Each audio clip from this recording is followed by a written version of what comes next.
right, what is going on, guys? We are back. We're back. Episode number 42 of the Chasing Waypoints podcast. And this week got a little bit of a weekly recap. Not really weekly, I should say. So took a couple of weeks off. Lots of work, lots of stuff going on. And so now we are back. And happy to say we finally crossed the line, 10,000 plays. So I'm absolutely excited, doing some changes to the website, emails and things like that. And not only that, we're also getting some rides organized. Going to be doing something similar to what they do in Europe with roadbook rallies for bigger adventure bikes and things like that. So absolutely excited about it. Got a few contacts, a few things going on that one. Working on some roadbook stuff because it does require a roadbook and whatnot. And so there'll be a whole episode revolving around that. So for those of you playing the home game, it's going to be time to get off the seat and get out on the bike. Now that the summer months are over here in our neck of the woods, cooler temperatures, that means more riding. Riding season is golden for the exactly 3 days of rain that we get, or the 10% chance of rain. That'll kill the riding. Anyway, so yeah, lots of stuff to catch up on. A couple weeks back, we were out in Vegas for the Mason Klein Dakar fundraiser organized by none other than Happy Dave. So we'll talk a little bit about that on this episode. Then talk about some of the future stuff. We've got the Dakar rally right around the corner. A lot of teams getting ready, announcements being made. So absolutely excited to see what happens on that one. So without further ado, let's get rid of the party and let's get to talking. So a couple weeks back, as mentioned, we were out at the Mason Klein fundraiser, Happy Ranch Rally Raid. Oh, we call it already. We're trying to come up with a name for it, but it was pretty cool. So had, I believe it was a total of about 19 riders there. I got to show up late on Friday, had to work for the day, and then got out early. I was at work at 4 a.m. just so I could get out a little bit earlier that day, and drove straight to Vegas along with the rest of Southern California, which was pretty awesome. It was great to see everybody on the road. Thank you. And then from there, showed up, found the place. It was awesome. Chris from Motor Minded was there. Alex from Conflict was there, and a host of other people, all hanging out and having a good time. So it was really, really cool to see everybody there. I mean, it was awesome to see the support behind Mason. Both of Lisa and Larry were both there for to help host and, making the awesome breakfast burritos in the morning. That was awesome. Happy Dave, of course, was there and organized it, put together some really, really cool routes. I did not get a chance to ride out on this one because, well, I was at work very early in the morning and I just did not have the bike with me or that. So, but it is now sitting in the garage. And I am ready to get that thing, ready to go, man. Picked up my tower, super excited from Chris while we were out at the event, so that was awesome. Got a chance to see it up close, hold it. I mean, this thing is like stout, so I'm excited to put this thing on that 501, which I'm working on. So we got that going on. Okay, back on track. Friday hung out, everybody, basically showed up. Everybody was kind of winding down, getting ready for the next morning. Next morning, everybody was up bright and early out onto the first day, roadbook. I got a chance to head over, and I'm not super familiar with the areas outside of Vegas. But it was, kind of near and headed towards the road to Pahrump, somewhere in that area. And got to hang out and watch the guys come in. There's a couple videos I'll be posting. I haven't posted any of the social media stuff that I took out yet, pictures and videos and stuff like that. So I got to post that up on the Chasing Waypoints website and also Instagram. So I had a chance to hang out, watch everybody come through. A few of the people, Dave Black from Couch to Dakar was there riding around, looking a lot more comfortable on the motorcycle. a couple of stories of him. Alex Martin was cool. He was out chaperoning everybody.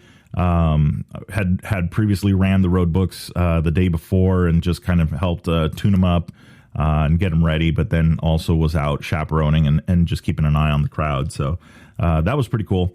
So yeah, Dave Black was there and rode the bike, and you could tell. I mean, I could see that he's getting more comfortable on it, and definitely an improved rider. I believe he had just done the Jimmy Lewis riding school, so I'm excited to see his progression. He's well on his way to the goals for the Dakar in a couple of years or maybe sooner. So looking forward to seeing that. So day was up. From there, went back. We had a whole night, some stuff going on. So Happy Dave hosted a barbecue, which was phenomenal. It was catered. It was absolutely awesome. It was really, really good food. And then hung out with everybody, talking a little bit about it. And then they did did like an auction and did some stuff, some raffle prizes and things like that. So it was really, really cool to see. Upshift kicked in, got some gear. Of course, Moto Minded had some stuff there as well, some prizes. A lot of teams pulling together to help Mason in his effort to go to Dakar. You know, you had, I believe, Blood Lubricants as well, Hammer Nutrition. They had a few different sponsors put in some stuff for them. I threw some hats in the ring for the guys there. And then from there, let's see, what do we do? Ooh, the biggie we had, or they had, Alex actually kicked in some of his stuff from, and it was on the social media side of things. Had a helmet there from Andrew Short. There was a jacket there as well from Short. Let's see what else we had. There was a Ricky Brabeck jersey from the Dakar that he won. And what else? I feel like I'm forgetting something else. There's one other item that I can't remember now. But either way, it was pretty awesome to see. You know, the bidding on it, and basically all the proceeds went to Mason Klein's effort for the Dakar of this coming year. So super excited to see how he does. First adding out, won his class out at the Rally du Maroc just a few weeks back. Then came back, did the SoCal Roadbook Rally with Dan Bartolucci, another guy that was there. Dan was on a mission the whole time. Both road books. I mean, he was business. So that was pretty cool to see. And yeah, he was definitely out in front and really just enjoying the ride. Happy Dave also got a chance to jump in at the halfway point on the first day. Was able to go out and run down the last half of his road book with the guys and have some fun out there. So everybody had a really good time. There were some dunes out there. There was some rocks. There was some stuff. I mean, there were some pretty cool challenges. I saw a couple of the pictures of the terrain and the areas that they were in, which was really cool. So wrapped up the night. Did get a chance to record an episode. Was just having fun, hanging out with everybody, talking in the garage. Ryan Arino was in there as well, working on his bike. Mason and the family, everybody were all talking. And so it was pretty cool. You know, it was a really, really cool experience. It was just this mini bivouac in the middle of Vegas. So it was awesome. Next day in the morning, everybody removed or exited the bivouac or the Happy Dave compound, and we're Happy Dave Ranch. Yeah, Happy Dave Ranch Rally. So everybody split for that one. I had to come home, so what I decided was to take the Red Rock Way over into the Pahrump area and then go meet them out where they were going to be coming out of. And then from there, basically hightail it home. So again, same thing. It was really cool to see. You know, got a chance to talk with Chris from Moto Minded for a little bit and with the rest of the crowd. And something that was really cool that I noticed that I think a lot of people enjoyed was Mason was actually no stranger or not shy about letting some of the people on the ride actually ride his rally bike. Which is cool because that is one of the rally bikes that was former factory. I believe that bike came from the BAS or Boss Dakar team, was shipped over. And so a few different people got a chance to ride this rally bike around. And in one instance, I won't say how it happened, but I got a chance to actually pick it up. And yeah, I was surprised. It is very, very light. For what it looks and what it can hold in gas and all that stuff, it's actually really easy to pick up. But then again, I am also used to adventure bikes, and well, those things are heavy. So I would say that it felt, not that I've dropped my 790. I haven't cried yet for that. I would say that it is probably pretty similar. Actually, not similar. It's lighter. It just feels lighter, even when you're manipulating the bike. And think that the 790 has the gas down low in the tanks, just like how the rally bikes do. But this is noticeably lighter still. So I was actually pretty. That was kind of the first impression of it. Didn't get a chance to ride it. Didn't have any riding gear and everything. I was just out there to hang out and have fun and talk to everybody, and so that was really cool. Kind of a last minute thing, but it worked out. Either way, though, everybody had fun. It was time to say the goodbyes as everybody filled up, and then split back on the road book. So yeah, it was awesome. It was really cool. I enjoyed it. It definitely something I want to go back and maybe try and ride some of those road books, and just see how that goes. As I work on the bike, I've got stuff coming for that 501. So once I'm a little bit closer to, once I got all the parts finalized and everything, we'll talk about that. We'll do that episode. I'll probably do some videos and stuff on it, because the goal with it is it's not a new bike. New bike prices in California are absolutely ridiculous. Especially now that pretty much they can only sell plated dirt bikes. So the EXCs, the FES bikes, those are basically the only dirt bikes that you can sell, because they need to have a license plate on them now, because, well, no more green sticker and red sticker and no more stickers. Oh, who knows? Maybe in a few years, all dirt bikes will be banned. Who knows? I know the gas engines are going to be banned, so small gas engines. Either way, yeah. So project coming on that one. So yeah, let's see how the rest of the weekend go. I had a moment out there on the way back, got sucked into the, what should I say? The scenery, and we're just cruising back. And, as I come up over this rise, I'm heading down this hill, and I'm cruising. There's no traffic in front of me. I'm looking around. I didn't realize it. And then I see a car coming in the distance, and by the time it was close enough to see it, the radar was already on it. So I got to meet one of California Highway Patrol's finest out there. We had a little chat about my speed at the time, and yeah. And so I got lucky. Somehow between the car and me, he forgot what speed I was going. So he said he was just going to write me up for a driver's license for a missing front plate.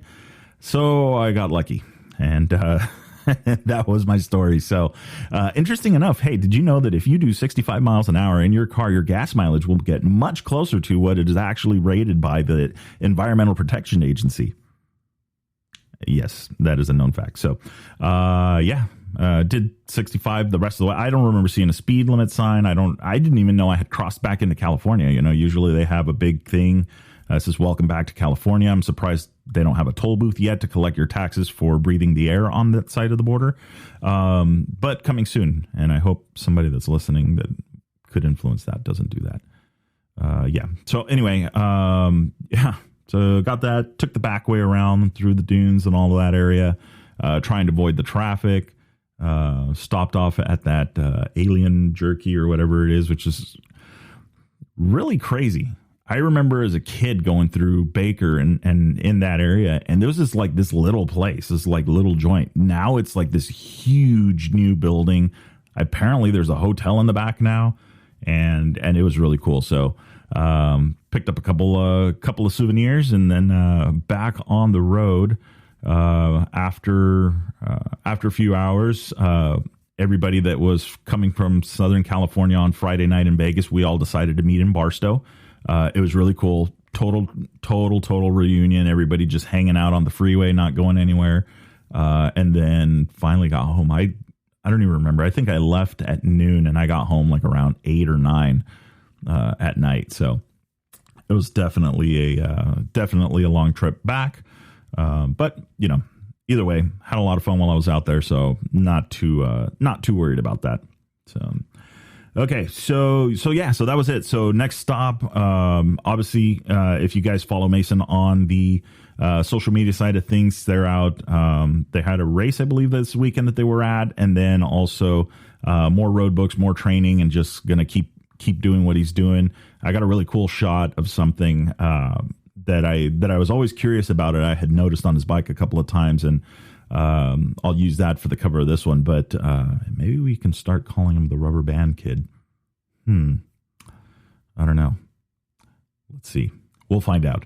But anyway, so he puts the rubber bands from his road books that he rides. He puts them around the one of the switches on the motorcycle, and it's actually pretty cool because, well, those rubber bands could be from anywhere. Could be one from Morocco, could be one from I don't know, Barstow, different races, whatever he's done. So it's pretty cool. There's a story behind it. It's a pretty cool little thing. It's just a detail. It's nothing, nothing fancy, but there's a story behind it. So that was pretty cool. I asked him about it, and he told me what was up with it. So yeah. So Dakar coming up, looking forward to that. Lots of things. For those of you playing the home game, you might have noticed Sam Sunderland has changed teams. He is actually going to be on the red gas team. So that will be cool. Back up to Daniel Sanders, or however you want to word it. I don't know who the A rider, B rider is, or if that even exists, but yeah. Sam Sunderland is now on the gas team, so we will see how they do there. It'll be interesting for this one. There's definitely a few. There's definitely a few contenders. I don't know. KTM is working, has that new bike, KTM Husky, and well, obviously gas. I don't know how much the gas bike would have changed for that, but there is that new bike, and they are working on it. And as previously mentioned, there was some rumor that there was some work that needed to be done. But then again, obviously KTM and those guys aren't afraid of putting in their work. So I'm curious to see how that bike performs. And it is, if you see this bike, especially all the TV shots that it got from Morocco, or social media coverage that it got from Morocco, you can tell this bike is smaller and lighter. So I don't know. I feel like there is a balance. A few people that have ridden the rally bikes have kind of mentioned that the rally bike is like that perfect balance of weight where it feels a little bit more stable. And that could be from the rake and the forks. It could be from the weight of the bike, that balance, but that the stability is there. So I'm curious to see how that plays out with KTM Husky gas going on that lighter setup. Versus the Hondas, because obviously, now that's 2 years in a row that Honda's taken the podium away from KTM, and you don't win that for 15 years and not miss it, after it being beat out by Honda. So I know they're going to be working hard. I know that Ricky and the team, obviously, that's all homework there. They're on it doing their stuff. So I'm sure they want that top spot again, or an all Honda podium would be interesting. So we'll see. We'll see. We're coming down to the end. From my understanding, it's right around the Christmas time where everybody splits to Dakar that is going to be participating. So that is right around the corner, with December starting up at the end of this coming week. So this should be interesting. So let's see what else we got. We got the project in that one. We've got Dakar coming up. We've got that Mason Klein fundraiser that went down. Got to talk to everybody there. That was awesome. We've got, let's see, what else did we have? There was some stuff. I'm kind of catching back up and coming up for air after these past couple of weeks. I know I've been deciding, that's actually a good one. The setup of the bike, right? One of the things that we were talking to, and there's going to be an episode coming up, because I kind of mentioned about this, about doing a kind of a rally light kind of deal to get more people involved in the bigger adventure bikes and doing a setup like that. But in setting up the smaller bikes still, right? If I'm looking at, like, I have the 501, and, you know, there's basics. You do the suspension, you do the rider controls, you do that kind of stuff. But then the gas, and actually a shout out and a thank you to Skylar House for taking the time. I asked him a couple questions online, and he responded back to me. Obviously, he's been racing for a while, so he knew the sauce for it. But I appreciate the help on that. And one of, you know, when it comes to talking about the gas tank sizes, you know, there's, being an older bike, there are few options, and then they do start to become limited because, well, people have now moved on to the newer generation stuff. But you know, going with the 3.1 gallon, or going the 4 gallon, or going big send with the 5 gallon, you know, at what point does it become what you want, what you need, and what you could actually use?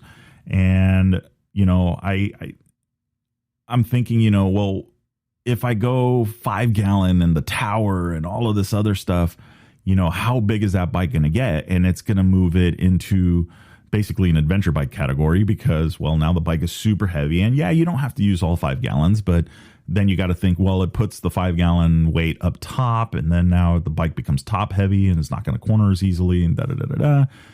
And then cue the dirt bike test article on the 2020 bike. Let's see if I can find that really quick. If you guys haven't seen this over on Dirt Bike Test, they had an article that they wrote up on this KTM that they use, and I believe, if I'm not mistaken, here it is. It is the Best in the Desert championship winning KTM 450. It was an article by Trevor Hunter back on the 18th of November. Photos and everything, and this thing is just badass. And one of the things that I noticed on there is, yeah, they had all of the KTM stuff on it, and then they had a IMS tank, and the IMS tank is the 4 gallon tank, I believe, which is kind of crazy, right? Because normally they're riding the kind of a smaller tank on these bikes. This is a 4.5 gallon tank, actually. But I guess this has something to do with the top end and the speed on this bike, and having a little bit more weight on it, so that it will stay planted and be stable. Now, that's to say too, you know, these guys are pushing this thing, and, you know, basically, how fast will it go? How fast does it go? You know, they are actually gonna push on there. So it was cool to see that, you know, what they were running and what they were doing. The other one that kind of caught me by surprise, and this was one that I saw Ray Dalsaglio running, asked him about it on the tires. They're running the Kenda K270 rear on it, which is basically a dual sport tire. If you go on the Kenda website, it's a dual sport tire. But that's what they're running on the back. And then looks like they're running the Washougal 2 up front. So what you would expect for a dirt bike tire is what's up front, but what you wouldn't expect is what they were running on the rear. Which then now I'm like, okay, well, this is kind of an interesting thing. They're running this tire setup. It is more of a dual sport tire. Something that I had seen, and a few people were doing this, and the people that have done it have you know, they're like, dude, it's rad. It's like the tire to run. Is running a trials tire on the rear of their bikes. Now, at first, I'm like, well, that's kind of weird. But then after doing a ride, and this is where I dislocated my finger back in the DRZ 400 days, back in the day, or I mean, a few years back, my buddy was riding his KTM 2-stroke with a trials tire on it. And we were talking about that, and it was very interesting that on the slower speed type stuff, you know, he could ride really high into these ruts, and the bike would just stay there with like almost no effort. Where me being on the, let's see, what did I run at that time? I was on the, it wasn't the D606. I think it was a 739 Dunlop for the rear. It was basically the combination that Johnny Campbell and those guys were running in Baja. that was my, like, I looked at it and go, well, if it's good enough for them, it must be obviously good enough for me. So obviously there's a huge separation in talent there, but he was running that tire. And then I had talked to somebody else and they said, yeah, running that even in Baja is actually kind of a good tire. It's got a bunch of grip and all that. So then when I saw that these guys were running the Kenda tire, the 270, I was like, okay, I kind of see this. It's a little bit more aggressive than a trials tire, but it is not a full-on knobby tire. And in reading the article, and yeah, they go on to say, like, yeah, we use this for the big, open, long, big races like that. And then they'll use the more traditional desert Parker DT for the rear when it's more of the shorter sprint races, 200-mile kind of deal. So I saw that and I was like, okay, this is actually kind of cool. And now I'm like, well, hell, maybe I'll give it a try. I definitely will not run the K270 on the front. It just looks way too mild for that. And I'd be afraid of the front end doing what it wants to do. But on the rear, I was like, okay, yeah, let's give this a shot. So anyway, yeah, so then that article came out and then the budget for this bike got even bigger, but not really. Excuse me. The goal on this one is want to build a bike that's basic, that's equipped with the right stuff to be able to go run some road books. That's it. Nothing fancy. Just the stuff that works, the stuff that you actually need. So I'm really looking forward to it. I've got the 850. I'm setting that up to do this road book stuff that I'm working on. The 790, the same thing. That one's got the GPS, but I'm also going to work on another road book setup for it to be able to do that kind of stuff. And then of course the 501 is going to have all of the full rally tower. I've already got the RNS electronics for it and the switch, which is what I had put on the 790, but I'm going to transfer that over to the 501 and use it on that setup. So I'm stoked. I am absolutely excited to kind of build that bike. I actually really enjoy bike builds and doing them. I enjoy them. My wallet doesn't. So yeah, but in the end, it's kind of cool to be able to talk to everybody, talk to the guys and get some support, on buying the right parts, which is very important. The last thing you want to do is get into a project and then buy all the wrong parts and all the, if you're a KTM, and I can say this now because I own a KTM, but if you want to go buy everything orange in the catalog, some of the stuff that's orange in the catalog is orange because they know you'll buy it. It's not because it actually functions. So being able to build this stuff and get this stuff going is definitely a favorite pastime of mine. Slowly but surely, I got the garage all cleaned out. Actually working on the getting the old 3D printer running again. I got some project stuff that's going to help me with these other rides that I want to do. So looking forward to that as well. But yeah. So that is the game plan. So more stuff coming on. I do have a couple pending episodes in talking with a couple guys, or one of the guys that went to the Geico Adventure Rally, which was also a couple of weeks ago, right around the time of the Mason Klein event.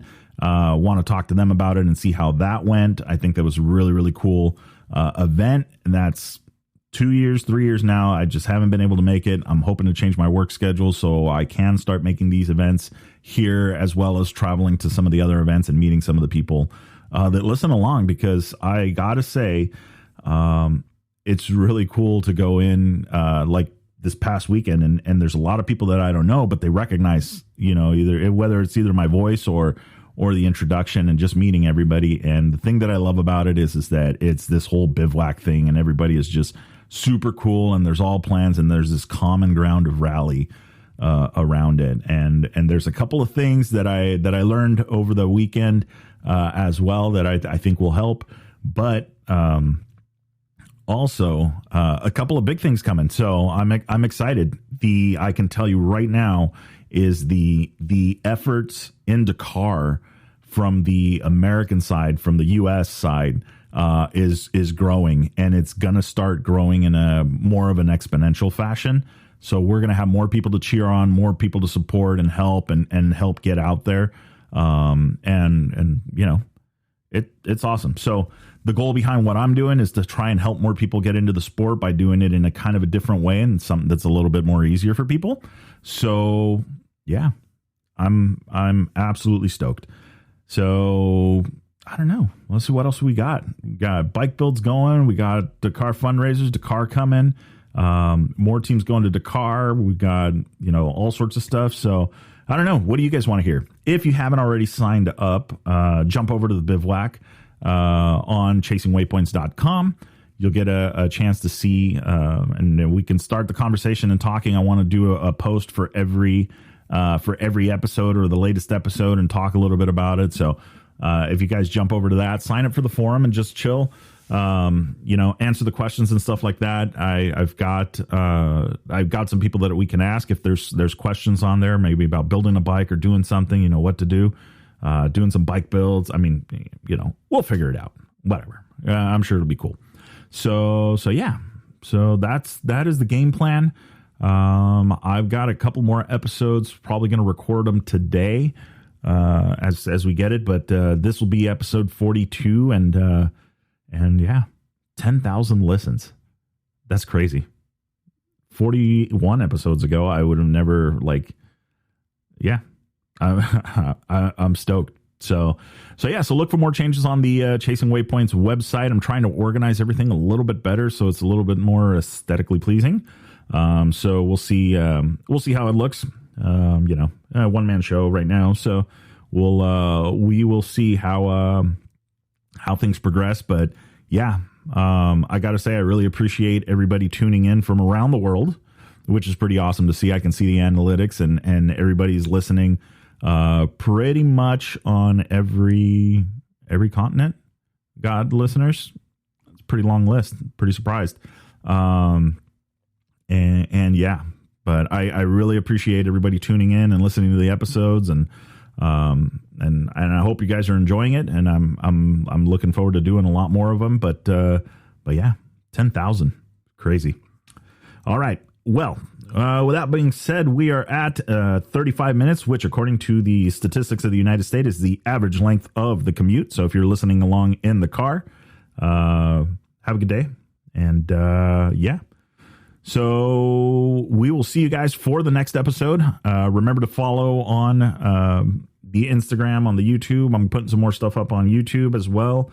Got a new setup so we could record videos and do that kind of stuff with some decent audio quality. So yeah, look for a lot more of that going on. So anyway, with that being said,